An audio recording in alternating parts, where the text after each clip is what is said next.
Exclusion électorale et violation des droits de l'homme. Des militaires qui avancent en tirant à balles réelles. Voici les images qui nous parviennent de Cotonou. Des vidéos montrant des hommes en sang ou à terre. Des sources disent que 3 personnes ont été tuées. La situation dans le quartier de l'ancien chef de l'État, Boni Yayi, reste confuse.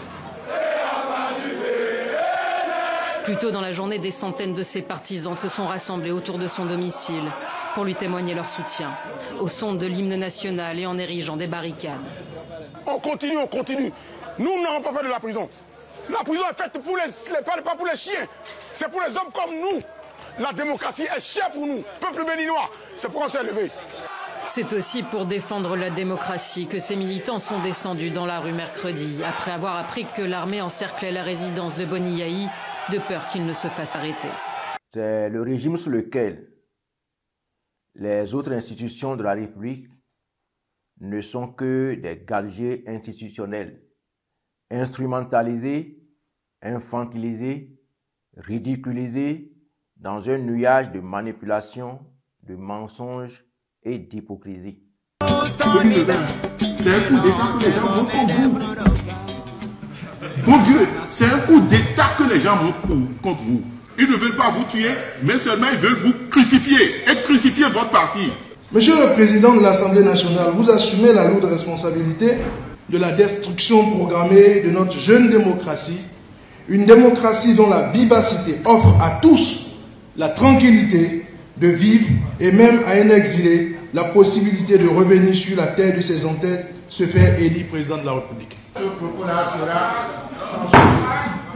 Et si vous en faites encore un, je suspends la séance. Avec votre permission, je continue, Monsieur le Président. Si j'en entends encore un, je suspends la séance. Monsieur le Président de l'Assemblée nationale. La séance est suspendue.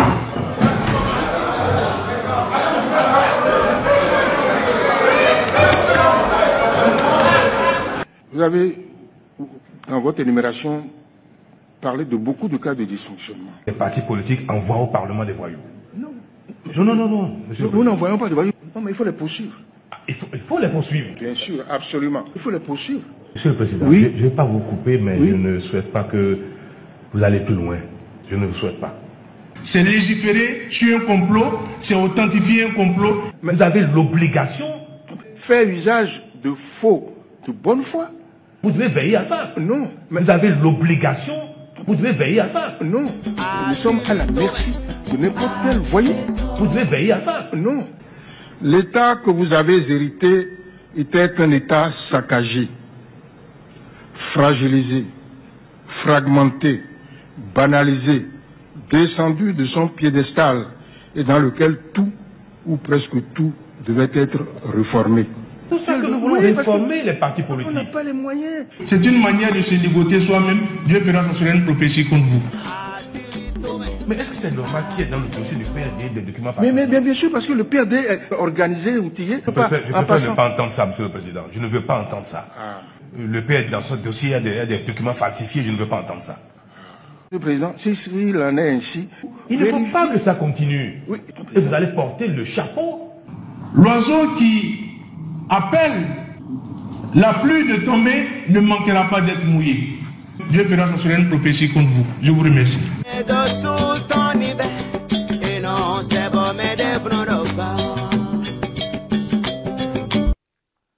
C'est le régime sur lequel le peuple n'est plus souverain. Les élections ne le sont que de nom. Tous les postes électifs sont pourvus par désignation du président de la République en complicité avec la Sénat et la Cour constitutionnelle qui valide les fraudes électorales.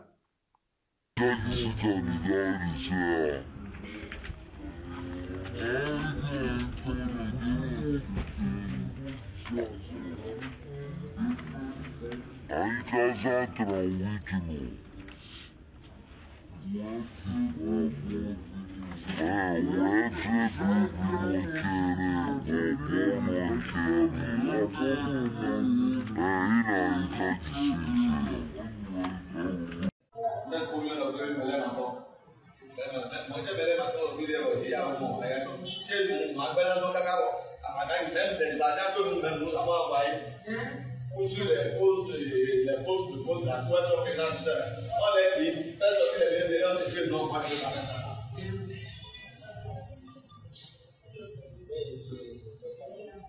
Moi j'ai fait au moins 12 carrés. Moi-même, je suis descendu dans le pays, je fais sortir le terrain, non, mais j'ai dit, je te fais sortir. Je te fais sortir, je vais faire ça, et tu vois. Je suis candidat. Je ne sais pas que nous avons intérêt que notre candidat gagne. C'est tout.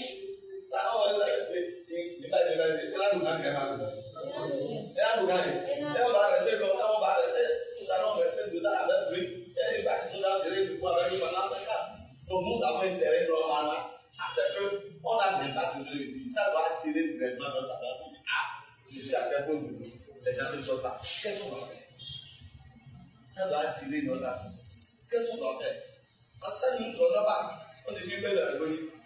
Nous, on dit, on essaie, je ne sais pas. Les maillons, mais il faut nous permettre de ça.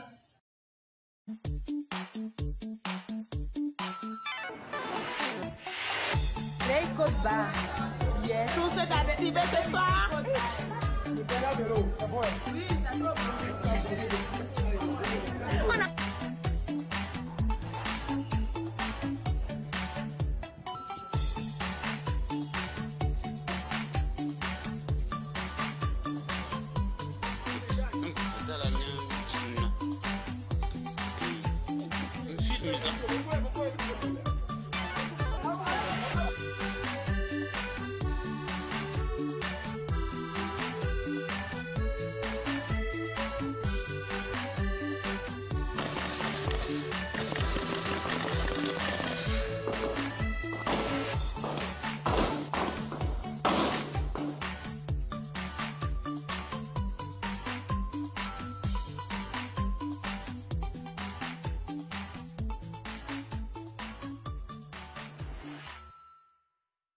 C'est le régime qui a le plus mis en prison et en exil les opposants politiques et faiseurs d'opinion.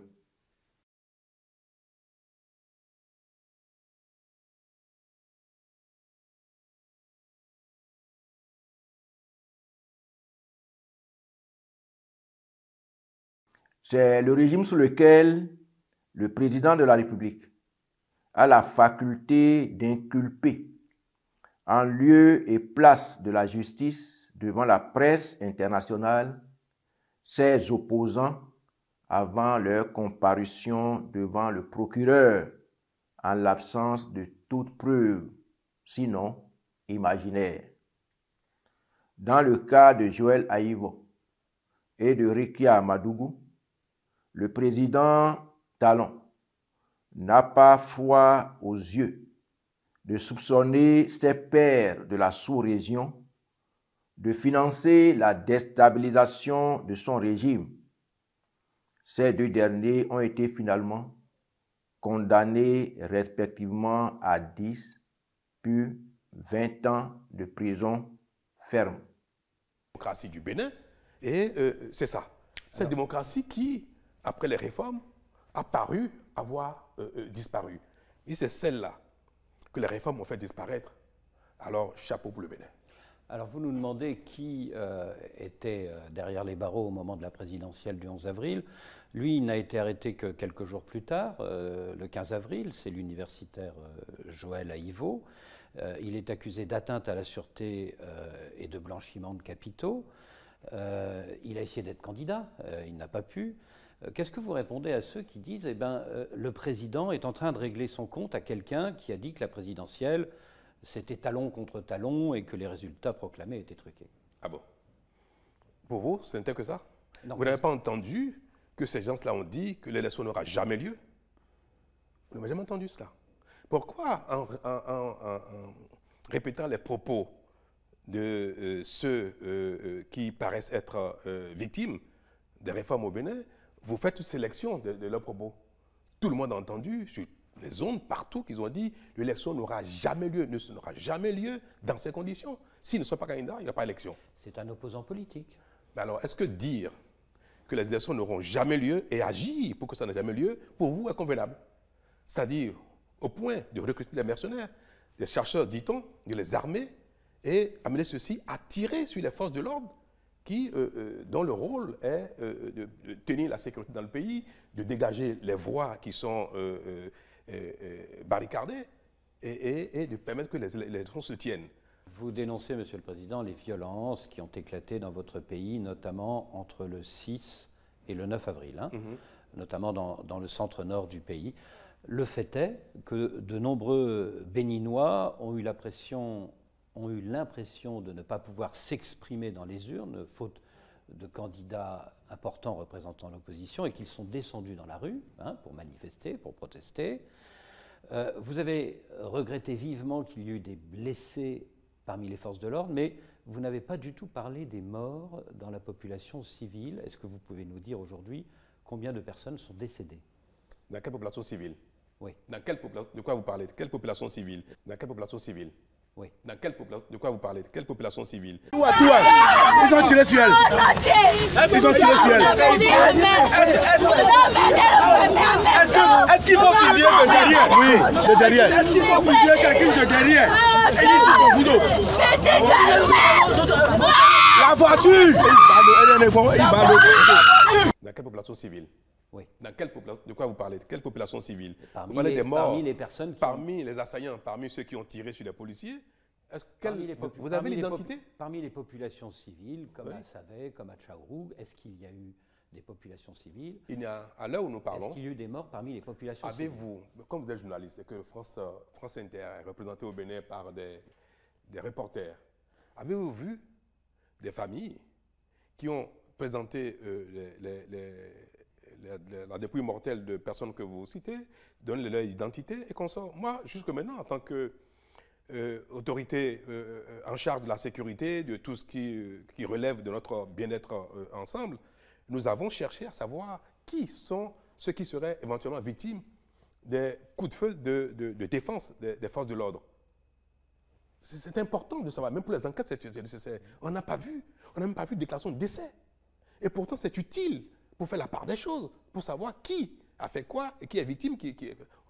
On en parle, mais personne n'a vu. Selon plusieurs sources, Monsieur le Président. Mais moi aussi, j'ai été informé de ça. Sources hospitalières, selon le maire de Savé également, il y a eu au moins 2 morts les 8 et 9 avril dans le centre-nord de votre pays. Moi, j'ai demandé au maire, je l'ai appelé, je lui ai demandé, il m'a dit non, que lui, il n'a pas vu les corps qu'on le lui a dit. Mais lui non plus, il n'a pas vu les morts. Je lui ai posé la question. Et j'ai voulu qu'il fasse une déposition. Il n'y a pas eu de mort entre le 6 et le 9 avril? Ça a été dit, c'est bien possible. Quand vous tirez sur des policiers, des agents, et qu'eux aussi ils repliquent, c'est probable qu'il y ait des morts. Mais l'idéal, c'est qu'on sache qui est mort et dans quelles conditions. Est-ce que c'est quelqu'un qui est armé, qui est un chasseur lui-même, qui est un étranger? Qui est mort, peut-être que les gens ont intérêt à cacher leur corps. Bref, une disposition qui est le parrainage. Le parrainage a été instauré pour permettre que les candidats aux élections présidentielles, ceux qui sont des potentiels dirigeants présidents de la République, relèvent d'un parti politique, d'un grand ensemble politique. Que quelqu'un ne vienne pas, comme c'est l'habitude au Bénin, venir avec des valises d'argent, que l'argent provienne de la drogue, du crime, de la corruption ou pas, vienne de nulle part, acheter les électeurs comme nous avons l'habitude dans le pays, ils deviennent présidents. Donc, on a voulu, la classe politique, que le parrainage soit un moyen pour les partis politiques de porter des candidats et de répondre de leur capacité, de leur moralité. Ils ont dit parrainage jamais. Le parrainage, ça existe dans d'autres pays. Le Bénin n'a pas inventé le parrainage. Ils disent ils n'iront jamais aux élections avec le parrainage. Monsieur Aïvor, dont vous parlez, parlons-en. Et même plus que ça, Rekia Madougou, je sais que vous allez en venir, ils sont dans aucun parti politique, n'ont pas de parti politique. Et pourtant, depuis 3 ans, la réforme au Bénin, c'est que ceux qui veulent faire la politique s'engagent dans les partis politiques et que ce soit les partis politiques qui animent la vie politique et qui portent les candidats. Ils n'ont aucun parti politique. À la veille des élections, les démocrates qui s'apparentent, qui s'affichent comme étant le parti politique radical, opposant radical, qui a un président qui s'appelle M. Éric Roudété, qui fut vice-président de l'Assemblée nationale. Ce monsieur qui est le président du parti, à qui les députés, les maires et consorts ont promis qu'il y aura le parrainage. D'ailleurs, vous savez qu'en France, le Front National a toujours participé aux élections présidentielles, mais ils n'ont jamais en leur propre sein le nombre de maires nécessaires pour les parrainer. Mais d'autres maires parrainent pour que la compétition soit belle, pour que tous les courants participent aux élections. Donc, d'autres courants politiques ont dit on va parrainer tous les candidats des autres partis politiques sans problème, en attendant qu'eux-mêmes, ils aient leur propre maire, leur propre député, et qu'ils reviennent dans l'arène avec les nouvelles règles. Ce parti a reçu l'affirmation, la confirmation, pardon, des maires et des députés du pays qui recevront le parrainage nécessaire. Une dame débarque, qui n'est pas membre du parti, avec des valises d'argent, avec des sponsors, des chefs d'État de pays voisins, avec des opérateurs économiques et consorts.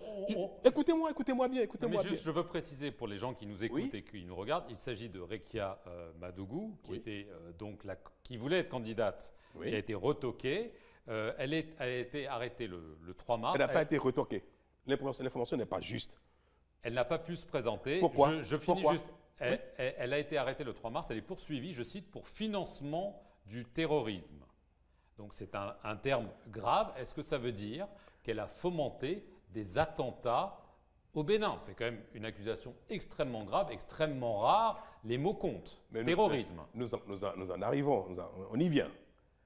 Ces personnes débarquent et veulent être candidats au titre des démocrates.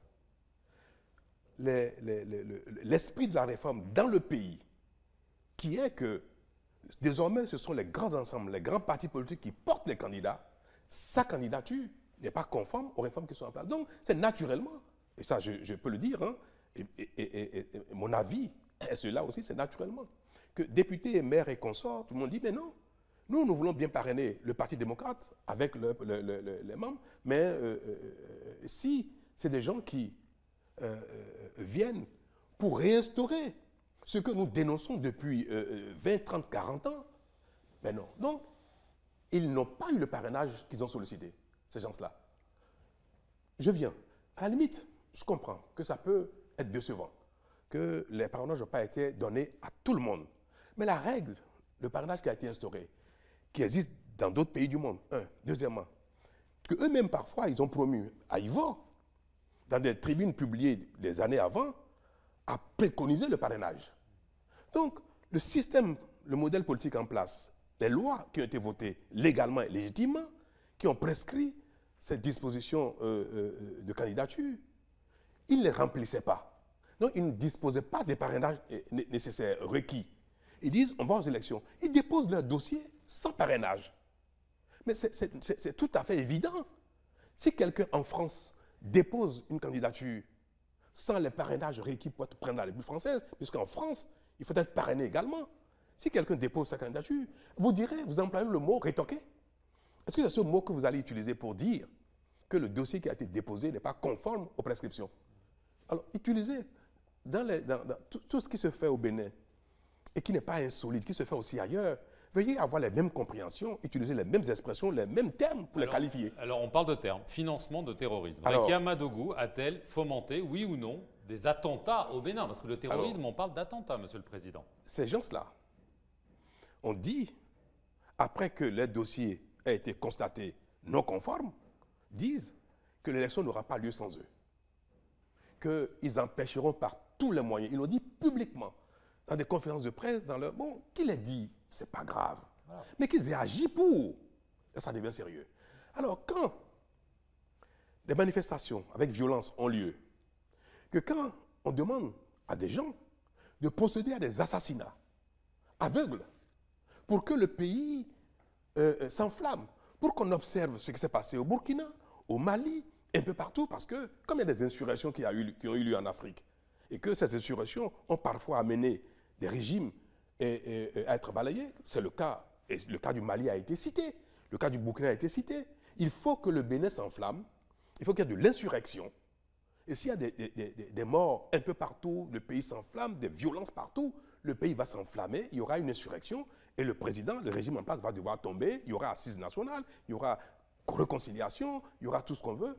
Donc, pour leur fin, à leur fin politique, ils ont planifié, recruté des gens et mandaté des jeunes, des badauds pour brûler le pays et surtout pour tuer, pour faire des assassinats aveugles. Vous avez des preuves de ça? S'ils ont été interpellés, c'est parce qu'il y a des preuves. Ou c'est des ennemis politiques, peut-être? Écoutez, vous m'avez posé une question.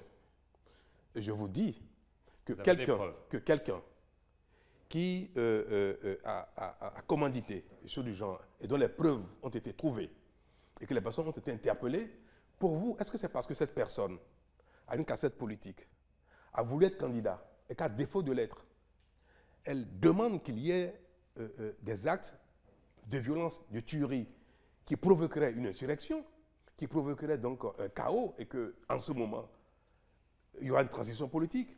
Est-ce que ce acte-là, pour vous, ne doit pas être, ne doit pas intéresser la justice, ne doit pas être celui qui l'a posé, ne doit pas être interpellé et en répondre? Mais je vous ai dit tout à l'heure, quand quelqu'un veut défendre une cause religieuse, pas de telles pratiques, c'est du terrorisme. Quand quelqu'un veut défendre une cause ethnique, pas une telle pratique, c'est du terrorisme.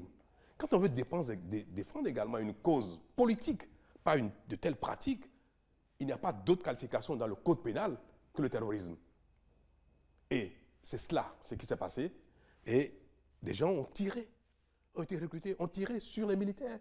Les gens ont été recrutés pour organiser des assassinats publics, aveugles. Alors, vous parlez de la justice béninoise, Monsieur le Président. Il se trouve que le magistrat Essoué Bataboussi, qui est l'un des juges chargés du dossier de Mme Rekia Madougou, et qui est aujourd'hui en fuite à l'étranger, a affirmé sur RFI que le dossier contre Mme Madougou était vide et que c'est l'exécutif qui avait dicté la décision d'incarcérer cette dame. Monsieur Babouvier, quand il y a des manœuvres du genre où des personnes sont capables d'amener de l'argent dans l'arène politique pour organiser des troubles, des assassinats, est-ce qu'il est difficile de débaucher un juge, de trouver n'importe qui, un ministre, un juge, une telle personnalité à leur cause, moyennant? Est-ce que c'est quelque chose qui ne se fait pas ailleurs? Ça vous étonne, ça? Ce même juge dont on parle, je ne sais pas si vous l'avez appris, sa maison, quand les violences ont commencé et que les chasseurs ont été recrutés au Bénin, dans les pays voisins, armés, 17 de ces gens-là ont été découverts à son domicile. Et les images existent, où ça a été publié, où on a pris des gens armés dans son domicile. Alors, est-ce que c'est parce que, déçu par le fonctionnement d'Acriette, où il était, il a démissionné, il est parti, il est devenu un rebelle armé en emmenant des mercenaires, ou bien il a été enrôlé dans une cause qui l'a amené à démissionner, à faire des déclarations mensongères. Et puis, la suite est ce qu'on a vu à son domicile. Donc, vous savez, dans ce domaine, autant on peut soupçonner un régime de faire de la manipulation, parce que ça, je vous le concède. Parce que ce qui se passe est tellement incroyable, invraisemblable, que l'interpellation est légitime. Je vous comprends et je comprends ceux qui disent « Qu'est-ce qui se passe au Bénin de curieux ?» On interpelle autant de personnes, autant de responsables politiques, pour des actes du genre, des choses que le Bénin n'a jamais connues. Mais est-ce que c'est parce que c'est pareil invraisemblable, que ces choses-là n'existaient pas avant, et que les réformes qui sont arrivées ont occasionné ces mécontentements, ont occasionné ces actions de défense d'intérêt, et que les gens ont agi, que nous devons dire non, non, non, c'est un cauchemar, on s'est réveillé, le pays est calme désormais, donc on ne va pas les interpeller, on ne va pas, personne ne répondra de ce qu'il a fait, juste parce que, ah non, c'est trop bizarre, c'est trop curieux, c'est trop invraisemblable. Moi-même, je suis étonné par ce qui se passe. Je trouve que ce n'est pas admissible, ce n'est pas mon pays, ce n'est pas normal. Mais pour que ça ne continue pas, pour que ça ne devienne pas quelque chose de récurrent au Bénin, parce que ça a commencé en 2019, ça s'est passé cette année. Si dans 2 ans, dans 3 ans, à la prochaine élection, on ne veut pas que ça se répète, il faut que ceux qui ont été mêlés à ça, quels qu'ils soient, qui qu'ils soient, qu'ils répondent de leurs actes devant la justice. Monsieur le Président, vous avez tout à l'heure, au détour d'une phrase, dit quelque chose que votre ministre de la Justice avait aussi dit. Il avait affirmé à la suite des déclarations de ce juge, qu'il y avait de l'argent qui venait de pays voisins. Oui. Vous l'avez déclaré à propos de Rekia Madougou. On va appeler un chat un chat. Elle est connue comme conseillère du président du Togo, par exemple. Oui. Est-ce que vous voulez dire par là que son action violente, telle que vous la décrivez, a été financée par des chefs d'État voisins et, par exemple, par le chef d'État du Togo? Vous convenez bien avec moi qu'il ne serait pas bien que je cite des noms. Mais vous avez parlé de chefs d'État tout à l'heure. Cela suffit. Des hommes d'affaires, des autorités, des chefs d'État, de pays voisins. Et je sais de quoi je parle, mais il n'est pas... Non, attendez, parce que c'est quand même très important. Vous dites que des chefs d'État de pays voisins ont participé à une opération de déstabilisation du Bénin. Ça, c'est vous qui dites, moi, je n'ai pas dit ça. Ben, vous dites... Est-ce que quand des autorités étrangères, même des chefs d'État, appuient un candidat, financent même, éventuellement même un candidat, est-ce que leur implication va jusqu'aux actes criminels que ceux-ci pourraient commettre? Elle était financée par des chefs d'État étrangers? C'est deux choses différentes. Elle était financée par des chefs d'État étrangers. Si vous soutenez un candidat politique qui, pour vous, peut-être peut faire une affaire quelque part, et que cette personne dérape et va commettre des crimes toujours au titre de sa candidature, est-ce que vous êtes responsable? Donc moi, je n'ai pas de preuve que ceux qui ont soutenu Rekia Madougou l'ont mandaté à ce point. Qui l'a soutenu, monsieur Est-ce que c'est de mon rôle, de ma fonction, de vous donner des noms? Mais des chefs d'État, on est bien d'accord. Je l'ai dit, il n'est pas nécessaire de le répéter, vous comprenez ce que vous voudrez bien. Mais ce n'est pas un secret. Ce n'est pas un secret. Qu'elle a des soutiens, des sponsors partout, elle s'en vante.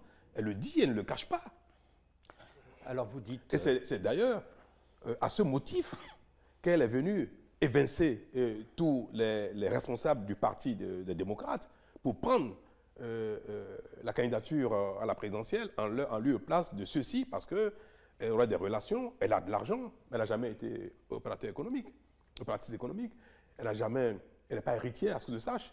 Elle a eu des fonctions politiques et du jour au lendemain, elle débarque avec des milliards et puis s'en vante, l'évoque publiquement et puis tout le monde trouve ça normal. Quand c'est en Afrique, l'argent du crime peut venir en politique, c'est normal. Ça ne gêne personne. Et quand l'argent du crime arrive, tout ce que l'argent du crime peut continuer de faire, peut occasionner, peut engendrer, peut instiguer, personne ne s'en préoccupe. Mais ce sont après les actes de reddition, quand la justice maintenant prend le relais et demande que chacun réponde de ses actes, oh là là, c'est pas normal, c'est des acteurs politiques, on n'a pas le droit. Est-ce que tous les acteurs politiques sont exempts du péché? Est-ce qu'un acteur politique, vous ne savez pas, vous, qu'il y en a qui sont des criminels, des trafiquants de drogue, des pillards de leur pays? Vous savez très bien que même la plupart ont ces travers-là. Mais il ne faut jamais en parler. Il ne faut jamais que personne leur demande des comptes. C'est un règlement politique, du compte politique. C'est curieux. Vous dénoncez, Monsieur le Président, les violences qui ont éclaté dans votre pays, notamment entre le 6 et le 9 avril, notamment dans le centre-nord du pays. Le fait est que de nombreux Béninois ont eu l'impression de ne pas pouvoir s'exprimer dans les urnes, faute de candidats importants représentant l'opposition, et qu'ils sont descendus dans la rue pour manifester, pour protester. Vous avez regretté vivement qu'il y ait eu des blessés parmi les forces de l'ordre, mais vous n'avez pas du tout parlé des morts dans la population civile. Est-ce que vous pouvez nous dire aujourd'hui combien de personnes sont décédées? Dans quelle population civile? Oui. De quoi vous parlez? De quelle population civile? Parmi vous parlez des morts, parmi les personnes parmi les assaillants, parmi ceux qui ont tiré sur les policiers. Vous avez l'identité? Parmi les populations civiles, comme à Savé, comme à Tchaourou, est-ce qu'il y a eu des populations civiles? À l'heure où nous parlons, est-ce qu'il y a eu des morts parmi les populations civiles? Avez-vous, comme vous êtes journaliste et que France Inter est représentée au Bénin par des reporters, avez-vous vu des familles qui ont présenté la dépouille mortelle de personnes que vous citez, donnent leur identité et qu'on sort? Moi, jusque maintenant, en tant qu'autorité en charge de la sécurité, de tout ce qui relève de notre bien-être ensemble, nous avons cherché à savoir qui sont ceux qui seraient éventuellement victimes des coups de feu de défense des forces de l'ordre. C'est important de savoir, même pour les enquêtes, c'est nécessaire. On n'a pas vu, on n'a même pas vu de déclaration de décès. Et pourtant, c'est utile pour faire la part des choses, pour savoir qui a fait quoi et qui est victime. On en parle, mais personne n'a vu. Selon plusieurs sources, Monsieur le Président. Mais moi aussi, j'ai été informé de ça. Sources hospitalières, selon le maire de Savé également, il y a eu au moins 2 morts les 8 et 9 avril dans le centre-nord de votre pays. Moi, j'ai demandé au maire, je l'ai appelé, je lui ai demandé, il m'a dit non, que lui, il n'a pas vu les corps qu'on le lui a dit. Mais lui non plus, il n'a pas vu les morts. Je lui ai posé la question. Et j'ai voulu qu'il fasse une déposition. Il n'y a pas eu de mort entre le 6 et le 9 avril? Ça a été dit, c'est bien possible. Quand vous tirez sur des policiers, des agents, et qu'eux aussi ils repliquent, c'est probable qu'il y ait des morts. Mais l'idéal, c'est qu'on sache qui est mort et dans quelles conditions. Est-ce que c'est quelqu'un qui est armé, qui est un chasseur lui-même, qui est un étranger? Qui est mort, peut-être que les gens ont intérêt à cacher leur corps. Bref, en France,